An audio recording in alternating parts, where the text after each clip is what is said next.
Assalamualaikum. Welcome back to Mirage Podcast. In today's podcast, we are going to discuss about mental health issues in modern world. So we are excited to have Miss Ayman Ahmed with us, who is a clinical psychologist and also teaches in Foundation University and the University of Rawalpindi. Hear from her about the insights of mental health issues and how to manage stress, anxiety, and self-care.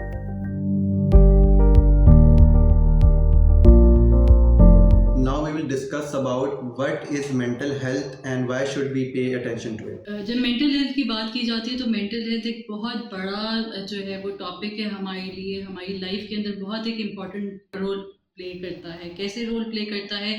क्योंकि mental health एक ऐसी चीज़ है, अगर हम basic से start करें तो mental health जो है उसी से हमारी बेसिस स्टार्ट होती हैं। From a very young age हम जब स्टार्ट करते हैं, ग्रो करते हैं टाइम के साथ साथ, तो यही एक चीज़ होती है कि जो हमें मेंटली ग्रो करने में हेल्प करती है। For example, if there is a child जब लर्न करता है चीज़ें, मेंटली ग्रो करता है, उसी तरीके से उसकी जो फिज़ीक है वो भी ग्रो अप करती है और टाइम के साथ साथ वही लर्न करके चीज़ें और जो है वो अपने ब्रॉटअप से लर्न करके उसकी पर्सनालिटी शेप डाउन होती है। इसी वजह से जब हम मेंटल हेल्थ की बात करते हैं तो हमारी अपब्रिंगिंग सारी ही मेंटल हेल्थ से रिलेटेड होती है। सेकेंडली, मेंटल हेल्थ की अगर हम लोग बेसिक डेफिनेशन के ऊपर बात करें कि होता क्या है, तो मेंटल हेल्थ इज़ बेसिकली हम लोगों की सिर्फ जो है वो साइकी नहीं उसके अंदर आती, लेकिन ये चीज़ें भी आती हैं कि how do we behave with people, how do we interact with other person, हम लोगों का जो कम्युनिकेशन स्टाइल होती है, हमारी पर्सनालिटी ग्रूमिंग क्या होती है, वो सब कुछ हमारी मेंटल हेल्थ के अंदर आता है। इसके साथ साथ मेंटल हेल्थ सिर्फ मेंटली रिलेटेड नहीं होती, हमारी फिजिकल हेल्थ को भी बहुत ज़्यादा इम्पैक्ट करती है। Okay, ma'am, what are the most common causes of stress in our daily life? Daily life की जब बात की जाती है तो कॉमन स्ट्रेसर्स सुबह से लेके रात तक इंसान जो है वो स्ट्रेस में ही होता है, and they are in every domain of life. For example, if a person wakes up, ठीक है, तो उसके पास डिफरेंट चीज़ें होती हैं। For example, if a person goes to school, ठीक है, उसके अलग किस्म के स्ट्रेसर्स होंगे। वो अगर जॉब के लिए जाते हैं, अलग किस्म के स्ट्रेसर्स होंगे। इसके अलावा ये है कि हम लोगों के फाइनेंशियल स्ट्रेस है। लिविंग इन पाकिस्तान हम लोगों की ये सबसे बड़ी जो है वो एक प्रॉब्लम है हर किसी के लिए, फाइनेंशियल स्ट्रेस होता है। इसके अलावा रिलेशनशिप इश्यूज, उसकी वजह से काफ़ी स्ट्रेसर्स होते हैं। और इसके अलावा ये है कि आपके पीयर्स बनते हैं ड्यूरिंग आवर लाइफ, हम लोग के कोलीग्स वगैरह बनते हैं, जॉब स्ट्रेसर्स, ये सारा कुछ मिला के जो है ना वो मेंटल हेल्थ और मेंटल स्ट्रेस को इम्पैक्ट करता है। अच्छा मैम, पहले हम डिफरेंशिएट कर लेते हैं स्ट्रेस और एंजाइटी के बीच में, इसके बाद हम कहते हैं कि बंदे को किस तरह पता चलेगा कि वो स्ट्रेस में है या एंजाइटी में। अच्छा, जब हम लोग बात करते हैं स्ट्रेस और एंजाइटी की, ठीक है, समहाउ लोग जो है, इवन मेरे जो क्लाइंट्स आते हैं, वो यूजुअली उनके दरमियान में डिफरेंशिएट नहीं कर पाते। नॉर्मली होता क्या है, जब भी हम किसी साइकोलॉजिकल डिसऑर्डर या साइकोलॉजिकल मसले की बात करते हैं तो वो चीज़ जो होती है वो हमें डिसफंक्शनिंग कॉज कर रही होती है। फॉर एग्जांपल, एंजाइटी है, तो एंजाइटी का जब हम तब तक नहीं उसको डायग्नोज करते हैं साइकोलॉजिस्ट, जब तक जो है वो उसके अंदर डिसफंक्शनैलिटी नहीं आ रही होती है। डिसफंक्शनैलिटी का ये मतलब होता है कि वो अपनी जो भी आपने अडेप्टेशंस ऑफ लाइफ है या डेली लाइफ की फंक्शनिंग्स हैं वो अफेक्ट ना हो। तो वो चीज़ तो होती है एंजाइटी। बाकी ये होती है कि एंजाइटी जो होती है उसकी मेन कॉज यूजुअली नहीं पता होती, because they are due to multiple reasons, ठीक है, एक हमारे पास उसके पीछे रीज़न नहीं होता। While when talking about stress, तो स्ट्रेस क्या होता है, वो एक सर्टेन चीज़ से रिलेटेड होता है, हमें उस चीज़ के पीछे वजह पता होती है। फॉर एग्जांपल, अगर मैं कहूँ कि मुझे जो है मेरा कल एग्ज़ाम है, उसकी वजह से मैं स्ट्रेस्ड आउट हूँ, ठीक है, तो that would be a stress. Where अगर मैं कहूँ कि मुझे आजकल बहुत ज़्यादा जो है वो अजीब फील हो रहा है या मैं बहुत ज़्यादा दिल डूबा डूबा जा रहा है, ठीक है, तो ये चीज़ होगी एंजाइटी के पीछे होगी, जिसके पीछे मुझे कोई वजह नहीं पता होगी। मैम, अब हम डिस्कस करते हैं कि मेडिकेशन कितनी इंपॉर्टेंट है इसके लिए और किस स्टेज पे जाके आपको मेडिकेशन की जरूरत पड़ती है। That's a very good question. अक्सर लोग ये कंफ्यूज भी होते हैं क्योंकि हम लोगों की कम्युनिटी में क्या होता है, हम लोग क्विक फिक्सेस के पीछे जाते हैं। क्विक फिक्सेस का क्या मतलब है, इन आवर टर्म में इसके हम लोग मेडिकेशंस की तरफ जाते हैं। जैसे हमारे सर में दर्द हो रहा है, हम फौरन से दवाई खा लेंगे।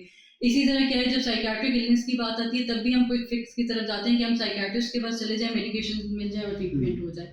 तो इस चीज़ के लिए क्या है, हम लोग डिफ्रेंशिएट क्या करते हैं बीइंग अ साइकोलॉजिस्ट, कि अगर तो आपकी डिसफंक्शनिंग है तो आप पहले साइकोलॉजिस्ट को कंसल्ट कर लो, ठीक है ना, for counselling sessions. Side by side ये है कि हम लोग in case if we feel कि हाँ डिसफंक्शनिंग बहुत ज़्यादा है या फिर वो किसी और डिसऑर्डर के साथ कंबाइन हो रही है, जिसको हम कोमोबिडिटी कहते हैं अपनी टर्म में, तो क्या है कि अगर वो कंबाइन हो रही है तो हम क्या करते हैं कि फिर हम रेफर खुद कर देते हैं साइकियाट्रिस्ट को, जो कि फिर मेडिकेशन प्रिस्क्राइब करेगा। इसके अलावा ये है कि जब मेडिकेशंस की बात आती है तो मेडिकेशंस लॉन्ग टर्म नहीं अफेक्ट करती, बिकॉज या तो बंदा डिपेंडेंट हो जाता है उनके ऊपर, या आपको बहुत टाइम के लिए खानी पड़ती हैं और पोटेंसी टाइम के साथ साथ इंक्रीज करनी पड़ती है। वेयर आज जो है जब हम अपनी थेरेपी सेशंस की बात करते हैं, although they are very long, ठीक है, लेकिन ये टाइम टेकिंग होते हैं, लेकिन ये इसके रिजल्ट्स जो होते हैं वो बहुत ज़्यादा लाइफ चेंजिंग होते हैं, और ये कि टाइम के साथ साथ जो है वो बंदा खुद अडाप्ट करता है उन चीज़ों के साथ।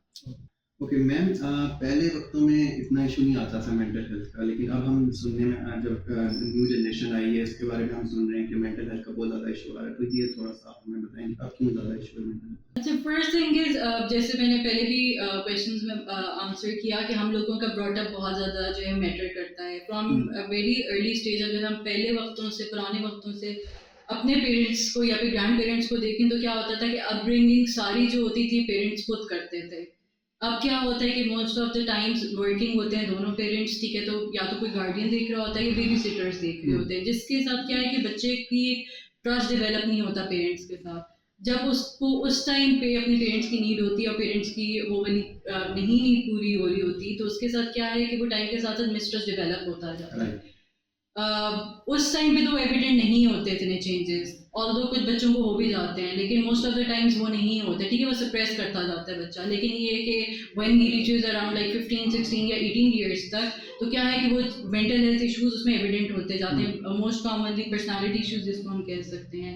इसके अलावा ये है कि हमारा सोशल मीडिया एक बहुत बड़ा इम्पैक्ट डालता है। कैसे इम्पैक्ट डालता है कि पहले वक्तों पे कंपेयर करें सोशल मीडिया इतना नहीं था, आजकल के लोग जो हैं सोशल मीडिया को बहुत ज़्यादा फोकस करते हैं, हर time we are always on the Instagram और फेसबुक, ठीक है, साथ में रील्स का एक कॉन्सेप्ट आ गया, ठीक है, कोटेशंस आ गई हैं, तो लोग उसके ऊपर माइट बी कि एक बंदा सिर्फ एक नॉर्मल जो है वो इशू के साथ जो है वो फेस कर रहा है इशू लाइफ में, ठीक है, लेकिन क्या है कि रील्स वगैरह पढ़ के वो हो सकता है और नेगेटिविटी में चला जाए, ठीक है। फॉर एग्जाम्पल ही और she is facing a relationship issue for example, ठीक है, कोई लड़ाई हो गई घर में and he reads out something on the Instagram, उसके ऊपर लिखा हुआ है कि जो है वो इस तरह होता है तो फैमिली को तो इस तरह करना चाहिए यूँ, ठीक है, तो वो इंसान जो है वो और नेगेटिव थिंकिंग के साथ चला जाता है।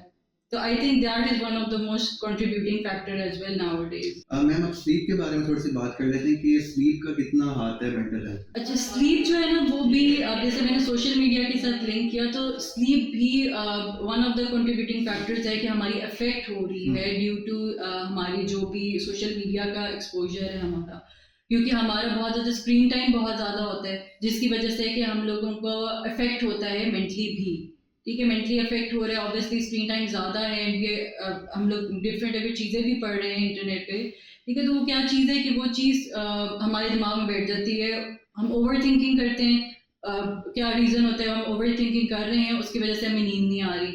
सेकेंडली क्या है, स्क्रीन टाइम ज़्यादा है, ठीक है ना, या फिर हम लोग जब सब कुछ वाइंड अप करके लेट जाते हैं, we search on the phone, ठीक है ना, हम स्क्रोलिंग कर रहे होते हैं, वो भी one of the contributing factors है कि लाइट जा रही होती है, रेज वगैरह जा रही होती है आंखों में, ठीक है ना। फिर थर्डली क्या है कि स्लीप का ये भी हो सकता है कि हम लोग जब मेंटल हेल्थ की बात करते हैं, ठीक है ना, ओवर थिंकिंग के साथ लिंक करते हैं, इश्यूज बढ़ते जा रहे हैं विद टाइम, ठीक है, उसके साथ क्या है कि हम उसके बारे में सर्च करेंगे अबाउट द सर्टेन इशू, उसके साथ हम ओवर थिंक भी करेंगे कि ये मसला हो रहा है और जो है वो रीजंस ही हैं जिसकी वजह से हो रहा है, जैसे हम गूगल को जो है अपना डॉक्टर बना देते हैं, ठीक है, तो वो क्या है कि वो चीज़ भी ओवर थिंकिंग में कंट्रीब्यूट करते हैं which can lead to sleep disturbances. जो स्लीप की मेडिकेशंस होती हैं जैसे मेलाटोनिन आप कह सकते हैं, तो इसका साइड इफेक्ट कोई मेंटल हेल्थ पे भी होता है या कोई साइड इफेक्ट नहीं है? अच्छा, मेंटल हेल्थ का ये होता है जैसे मेलाटोनिन वगैरह कुछ कंपनीज हैं जो कि हम लोगों को ऑर्गेनिक भी दे रही है, ठीक है, जिसके साथ वो क्लेम करती हैं, दे आर रजिस्टर्ड, और वो क्लेम करती हैं कि there is no side effect,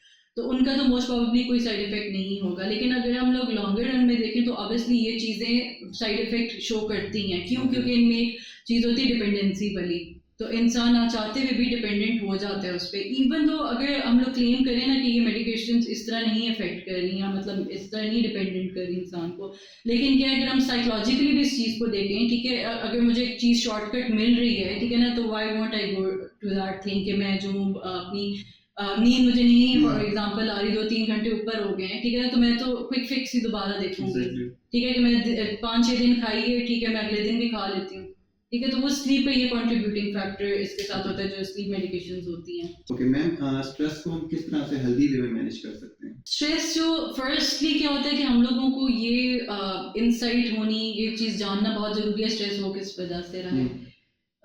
बहुत ज़्यादा पेशेंट्स, मतलब आई थिंक 90% ऑफ पेशेंट्स जो आते हैं उनको कोई डिसऑर्डर नहीं होता, लेकिन स्ट्रेसर्स होते हैं लाइफ में जिसकी वजह से उनके बिहेवियर डिस्टर्बेंसेस भी आ रही हैं, बाकी है कि वो उनको जो है वो उनकी लाइफ अफेक्ट हो रही है। तो इस चीज़ के लिए क्या है कि हम लोगों को सबसे पहले तो इंसाइट होनी, जानना बहुत ज़रूरी है कि एक मसला हो क्यों रहा है, ठीक है ना। जब तक वो नहीं जाएगा उसको ओवरकम नहीं कर पाएगा। सेकेंडली क्या चीज़ें, हमारी मैनेजमेंट इश्यूज बहुत ज़्यादा जो है कॉमन है। मैनेजमेंट इश्यूज में फॉर एग्जांपल टाइम मैनेजमेंट है, ठीक है। तो टाइम मैनेजमेंट बहुत ज़्यादा ज़रूरी है, क्योंकि अक्सर लोगों के अगर काम ही नहीं पूरे हो रहे विद इन टाइम, तो ऑब्वियसली वो चीज़ भी आगे जाके डिस्टर्बेंस कॉज करेगी, ठीक है। तो इस चीज़ को हम लोगों को मैनेजमेंट सीखनी चाहिए। टाइम मैनेजमेंट है, गोल सेटिंग हमें करनी चाहिए कि हमने क्या गोल अचीव करना है इन सर्टेन टाइम, उसके अंदर भी हम शॉर्ट टर्म और लॉन्ग टर्म गोल्स की प्लानिंग कर सकते हैं। तो उसके साथ क्या है कि हम लोग जब गोल्स अचीव करेंगे with in that desired time, तो हम लोगों को खुद इफेक्ट फील होगा कि हमारा स्ट्रेस मैनेज हो रहा है। थर्डली क्या चीज़ है, अगर उसके बाद भी नहीं हो रहा है, ये लाइफ में एवरीडे लाइफ में हम फील करते हैं कि हमें स्ट्रेस हो रहा है किसी वजह से, तो हम क्या कर सकते हैं कि हम डीप ब्रीदिंग एक्सरसाइज होती है, ठीक है ना, जो हम लोग लंबी गहरी सांसें भी उसको कहते हैं, वो हम कर सकते हैं। BPMR होती है, people can search on YouTube as well, आराम से मिल जाती है। That is called as progressive muscle relaxation. तो वो मसल्स को रिलैक्स करने के लिए होती है। कुछ लोग कहते हैं कि हाँ इस चीज़ से हमें कोई इफेक्ट नहीं हो रहा, तो बेस्ट क्या होता है कि अगेन गोइंग टू, अगर हम लोग इस तरह की चीज़ें जो है वो अवॉइड करें, जैसे सोशल मीडिया वगैरह। और सेकेंडली क्या है कि हम क्विक फिक्सेस की तरफ ना जाएं, टाइम को अच्छे तरीके से मैनेज करें, स्ट्रेस खुद ही रिड्यूस हो जाएगा। इसके अलावा ये कि कुछ चीज़ें हम लोगों को बहुत अच्छे तरीके से रियलाइज़ करनी चाहिए कि हम लोगों के हाथ में कुछ चीज़ें नहीं होती, ठीक है। तो हम लोगों को एक डिवीजन करनी चाहिए इन आवर माइंड कि जो चीज़ें हमारे हाथ में नहीं है, हमारे कंट्रोल में नहीं है, ठीक है, जो हमारे out of locus of control basically इसको कहते हैं, जो आउट ऑफ कंट्रोल है हमारे, ठीक है, तो उनके लिए हमें पेशेंस शो करना पड़ता है और करना चाहिए।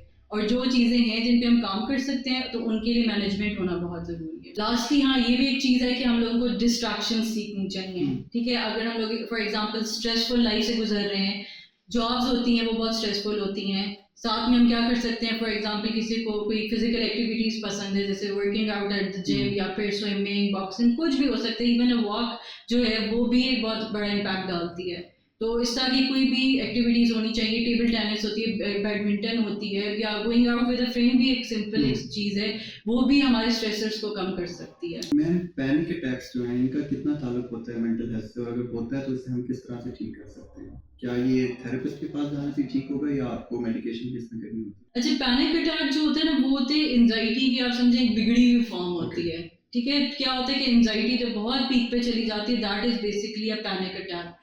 फर्स्टली तो मैं ये ऐड करूंगी कि डिफ्रेंसिएशन क्या होती है उनके। मोस्ट ऑफ द टाइम्स लोग बहुत कंफ्यूज होते हैं, क्योंकि हम लोग के जब भी कोई साइकोलॉजिकल इशू होता है ना, तो सबसे पहले हम लोग जी जब रूल आउट भी करते हैं तो हम उसको मेडिकल डॉक्टर के साथ रूल आउट करते हैं, ठीक है। फर्स्टली यही होता है कि हम लोग मेडिकल डॉक्टर जब चेकअप कर लेता है एंड एवरीथिंग इज क्लियर, क्योंकि जो पैनिक अटैक होता है ना, उसका भी जो दर्द होता है वो चेस्ट पेन होता है, ठीक है। वेयरएज हार्ट अटैक होता है उसका भी दर्द में, चेस्ट पेन में दर्द होता है, चेस्ट में दर्द होता है, ठीक है। तो उसके साथ क्या है कि लेकिन the thing that differentiate is कि जो चेस्ट पेन का दर्द ट्रेवल अगर कर रहा है, रेडिएट कर रहा है टुवर्ड्स द लेफ्ट साइड, वो बेसिकली हार्ट अटैक को शो करता है। वेयर एज जो पैनिक अटैक का दर्द होता है वो सिर्फ मिडल ऑफ द चेस्ट होता है। सेकेंडली क्या है कि पैनिक अटैक कुछ सेकंड्स का होता है, ठीक है। वो ये नहीं हम कह सकते 3-4 मिनट तक सर्वाइव बंदा कर गया with the panic attack, that is not possible, ठीक है। तो वो कुछ सेकंड्स का होता है, वो एकदम से पीक पे जाता है और उसके पीछे वजह नहीं पता होती कि क्यों हो रहा है, ठीक है। वो एक बहुत इंटेंसिव फियर होता है एट द पर्टिकुलर टाइम। अब जहाँ तक बात आती है इसकी ट्रीटमेंट की या कैसे इसको हम रूल आउट कर सकते हैं, तो मोस्ट ऑफ द टाइम्स जो है वो पेशेंट्स को लोग जो है वो हॉस्पिटल्स भी ले जाते हैं, ठीक है। तो अगर तो आपको फील हो रहा है कि हाँ the situation is not under your control, ठीक है, तो तब तो आप हॉस्पिटल को सीख कर सकते हो। नहीं तो ये है कि आप कुछ टाइम के लिए उस बंदे को, मतलब ये नहीं है कि हाथ पाँव वो कर रहे हो, ठीक है ना, उससे रबिंग से भी कुछ भी नहीं होता, लेकिन आप उनको पानी पिलाओ, थोड़ा रिलैक्स करो, जो भी उनके साथ हैं, तो ये है कि वो इंसान खुद ही कूल डाउन हो जाता है, ठीक है। लेकिन let's suppose if the thing is not in your control, आप नहीं कर पा रहे हो, पैनिक अटैक्स बहुत ज़्यादा, इंटेंसिटी बहुत ज़्यादा है, सिविरिटी बहुत ज़्यादा है, तो उस केस में we can seek a psychiatrist as well. Ma'am बहुत ज़्यादा पोस्ट आती हैं इंस्टाग्राम पे कि you should not be a people pleaser, तो इसके बारे में थोड़ा सा आप बताएं। अच्छा, पीपल प्लीजर जो है ना, वो मेंटल हेल्थ के ऊपर जब हम उसके साथ देखते हैं तो बहुत ज़्यादा इम्पैक्ट डालता है। पीपल प्लीजर का मतलब क्या होता है कि एक ऐसा इंसान जो कि हु डज नॉट से नो टू एनीवन, ठीक है ना, या फिर ये है कि वो बस हर किसी की बात मान रहा है, आउट ऑफ द वे जा रहे हैं, ठीक है ना, जिसकी वजह से काफ़ी ज़्यादा नुकसान भी वो ज़िंदगी में जो है वो उठा लेता है। कुछ भी हो सकते हैं, फाइनेंशियली हो सकते हैं, रिलेशनशिप वाइज हो सकते हैं, किसी भी तरीके के हो सकते हैं। तो क्या है कि जहाँ तक पीपल प्लीजर की बात है, तो क्या करना चाहिए कि आई बिलीव कि one should not be a people pleaser, ठीक है। क्यों नहीं होना चाहिए? क्योंकि जब आप पीपल प्लीजर होते हो तो आप अपनी मेंटल हेल्थ को खुद ही अफेक्ट कर रहे होते हो। इसलिए क्योंकि हर इंसान जो है उसने अपनी कैपेसिटी के हिसाब से ही आपको देखना होता है, ठीक है ना। जब हम लर्न कर लेते हैं ना बिहेवियर्स को, कि जो है कि इंसान कैसे बिहेव कर रहा है हमारे साथ, ठीक है, इफ़ वी थिंक हाँ the other person can do this for us, ठीक है, तो लोग क्या फ़ायदा ही उठाएंगे, ठीक है। और पाकिस्तान, विद इन पाकिस्तान तो ये चीज़ें बहुत ज़्यादा हैं। फॉर दिस हम लोगों को क्या चाहिए कि हम अपनी बाउंड्रीज सेटिंग करें। बाउंड्रीज सेट करेंगे तो क्या है कि हम इस चीज़ से, एक तो ये जो वर्ड है इससे हम बाहर निकल आएंगे, दूसरा क्या है कि हम लोग अपने आप को खुद प्रोटेक्ट करेंगे, अपनी मेंटल हेल्थ को प्रोटेक्ट करेंगे। बाउंड्रीज जब हम सेट करते हैं तो उससे क्या होता है कि हम लोग एक तो अपने आप को इमोशनली ड्रेन नहीं कर रहे होते हैं, ठीक है, किसी के लिए नहीं कर रहे होते ड्रेन, ठीक है ना। वी नो कि हाँ व्हेन टू से नो, और किन चीज़ों पे हमने यस करना है, किस पे नहीं करना। दूसरा ये कि बाउंड्री सेटिंग की जब बात की जाती है तो हम फिर इसके अंदर देखते हैं कि हमने हर डोमेन में, हर किसी, इवन रिलेशनशिप्स पे ज़्यादातर ये वर्ड्स यूज होते हैं, तो उसमें भी हर किसी के साथ अलग कैटेगरी की बाउंड्री सेट करनी पड़ती है, ठीक है। लेट्स सपोज वी एक ग्रुप है फ्रेंड्स का, ठीक है ना, there are 5 friends for example, हर किसी के साथ हमारी अलग बाउंड्री सेट हुई हुई होंगी, ठीक है। इसी तरह जब हम घर में देखते हैं तो हमारी अपने बहन भाइयों से डिफरेंट बाउंड्री सेट हुई हुई होती हैं, ठीक है। फॉर एग्जांपल मैं कहूँगी अपने शायद भाई से बातें शेयर कर सकती हूँ, बड़े भाई से नहीं कर सकती, छोटे भाई से कर सकती हूँ, बहन से कर सकती हूँ, अम्मी अबू में से अबू से कर सकती हूँ, अम्मी से नहीं कर सकती, ठीक है। तो ये बाउंड्री सेटिंग में चीज़ आती है। तो हमें चाहिए, बेस्ट तरीका क्या है कि हम अपनी बाउंड्रीज को सेट करें। इसीलिए हम लोग अपनी, फिर इस तरह हम अपनी मेंटल हेल्थ को भी बचा सकते हैं, और ये कि हम लोग इस वर्ड से भी बाहर निकल सकते हैं। मैम फिजिकल और मेंटल हेल्थ का आपस में क्या है? ये बहुत ज़्यादा एक अंडररेटेड रिलेशनशिप है, जो कि हम लोग इस चीज़ के बारे में बात नहीं करते। नॉर्मली जो है वो मेंटल और फिजिकल हेल्थ बहुत ज़्यादा एक साथ रिलेटेड है, और ये इक्विलिब्रियम में काम करती हैं। कैसे काम करती हैं? क्योंकि अगर हमारी मेंटल हेल्थ नहीं है तो फिजिकल हेल्थ भी समहाउ नहीं है, ठीक है ना। I have seen clients, I have seen people जो कि माइट बी कि वो फिजिकली जो है वो डिसेबल्ड हो, लेकिन ये अगर वो मेंटली भी ठीक काम कर रहे हैं। अक्सर हम लोगों ने अपने साइंटिस्ट वगैरह भी देखे हैं, वो दे वर नॉट फिजिकली एबल, ठीक है ना, लेकिन ये है कि वो मेंटली क्योंकि ठीक थे तो उन्होंने बहुत बड़ी कंट्रीब्यूशंस भी की हैं हम लोगों के लिए, ठीक है। तो इसके अंदर क्या है कि इक्विलिब्रियम में काम करती हैं। मेंटल हेल्थ होगी, फॉर एग्जांपल अगर हम फिजिकल हेल्थ से भी इस तरह भी लिंक करें चीज़ को, कि एक बंदा who is doing a workout, अगर आप इवन वॉक के लिए बाहर जा रहे हो, मेंटली अगर आप साउंड नहीं होगे, मेंटली जब तक आपका माइंड नहीं एक्सेप्ट करेगा कि अच्छा मैंने ये चीज़ अचीव करनी है, या ये I need to do this for my peace या मेंटल हेल्थ, तो क्या है हम फिजिकली भी अपने आप को पुश नहीं कर सकेंगे, ठीक है। अब ये बड़े बड़े हम बॉडी बिल्डर्स देखते हैं, हम लोग जो है इंडस्ट्री में लोग देखते हैं, जो फिटनेस इंडस्ट्री में लोग हैं, उनकी सारी जो है वो क्या कहते हैं, माइंड गेम है ये सारी, ठीक है। जैसे वो अपने इवन डाइटिंग कर रहे हैं, या फिर अपने आप को कंट्रोल करके जो है वो हेल्दी ईटिंग कर रहे हैं, फिटनेस की तरफ जा रहे हैं, वर्कआउट्स कर रहे हैं, ठीक है ना। वेट्स होते हैं डिफरेंट स्ट्रेंथ मशीन के साथ, स्ट्रेंथ के साथ, उसके अंदर डिफरेंट वेट्स लगा रहे हैं, ये सब जो होता है माइंड के ऊपर हमारे डिपेंड कर रहा होता है। तो आई बिलीव कि there is a very strong relationship, और अंडररेटेड एक ये रिलेशनशिप है। अच्छा मैम, थोड़ी सी हम पेरेंट्स और टीचर की बात करते हैं कि बच्चे को यही कहा जा रहा होता है घर में भी, और टीचर भी इसी पे फोकस कर रहा होता है कि आप ग्रेड्स अच्छे आने चाहिए, लेकिन उनकी पर्सनल ग्रूमिंग की तरफ कोई भी फोकस नहीं करता। जो इसके since I am visiting lecturer as well, तो यूनिवर्सिटी वाइज भी वो मैंने इस चीज़ को पर्सनली भी एक्सपीरियंस किया, बीइंग अ टीचर, सिंस मैं भी स्टूडेंट रही हूँ। तो आई हैव सीन कि जो है वो लोग जो है अक्सर सिर्फ जो कोर्स आउटलाइंस उनको डिस्कस कर रहे होते हैं, whereas I believe being a professional कि हम लोग इस चीज़ को पर बिल्कुल फोकस नहीं करते कि जो टीचिंग है वो सिर्फ जो है वो हम लोगों का प्रोफेशन वाइज नहीं चलना चाहिए, हम लोगों का पैशन भी होना चाहिए। If you are being a teacher, ठीक है, तो हम लोगों की अपनी रिस्पॉन्सिबिलिटी होती है। देखिए घर में तो बच्चे जो हैं वो पेरेंट्स की सुन रहे हैं उनके, ठीक है, whereas हम लोग अपना ज़्यादातर टाइम स्कूल्स या यूनिवर्सिटीज़ या कॉलेजेस में लगा रहे होते हैं, ठीक है। तो क्या है कि टीचर भी एक बहुत बड़ा पार्ट प्ले करता है हमारी लाइफ में। अगर टीचर कोर्स को छोड़ के इवन हमारी पर्सनल ग्रूमिंग के ऊपर काम करें, ठीक है, मतलब उनको समझाएं, फॉर एग्जांपल वो जिस सब्जेक्ट के भी हैं, ठीक है, उनको अगर बहुत बेसिक आइडियाज़ भी नहीं है चीज़ों के हर डोमेन के, तो वो अपनी एटलीस्ट जो नॉलेज है, अपनी लाइफ एक्सपीरियंसेस है, वो शेयर करके बच्चों की ग्रूमिंग के ऊपर बहुत अच्छा काम कर सकते हैं। पेरेंट्स भी हैं, ऑब्वियसली वो एक इम्पैक्ट करता है बहुत ज़्यादा हम लोग की पेरेंट्स की ग्रूमिंग के ऊपर, ठीक है, लेकिन वो यही चीज़ है, वो ज़्यादातर ग्रेड्स के ऊपर ही होता है ना, कि ग्रेड्स अच्छे आएंगे, अच्छा अगर 90+ मार्क्स आ गए हैं तो बच्चा एक्सेल कर रहा है, नहीं तो नहीं कर रहा। तो वो क्या है कि वो बच्चे की मेंटल हेल्थ पे बहुत अफेक्ट कर रहा होता है। मैम, सैडनेस और डिप्रेशन में क्या डिफरेंस है? तो जैसे हम लोग जो है, हम लोगों ने डिस्कस किया कि एंजाइटी और स्ट्रेस, इसी तरह लोग काफ़ी ज़्यादा कंफ्यूज होते हैं सैडनेस, ग्रीफ और डिप्रेशन में। बेसिकली ग्रीफ क्या होता है? ग्रीफ हम लोगों की उदासी, मायूसी होती है एट अ सर्टेन पॉइंट, ठीक है, फॉर एग्जांपल किसी की डेथ हो गई, हम लोगों का कोई लॉस हो गया, उसकी वजह से ग्रीफ होता है, वो ही शॉर्ट पीरियड ऑफ टाइम के लिए होता है। सैडनेस जो होता है वो थोड़ा सा लॉन्गर पीरियड के लिए होता है, लेकिन उसके पीछे भी हम लोगों को वजह पता होती है कि ये चीज़ क्यों हो रही है, सैडनेस फील हो रही है। फॉर एग्जांपल हम लोग का लॉस होता है, हम लोग को नुकसान हो जाता है, या किसी भी वजह से हम सैड फील कर रहे हैं, ठीक है, तो वो क्या चीज़ है, वो सैडनेस के अंदर आती है, लेकिन वो किसी भी डिसऑर्डर के अंदर हम डायग्नोज नहीं कर सकते।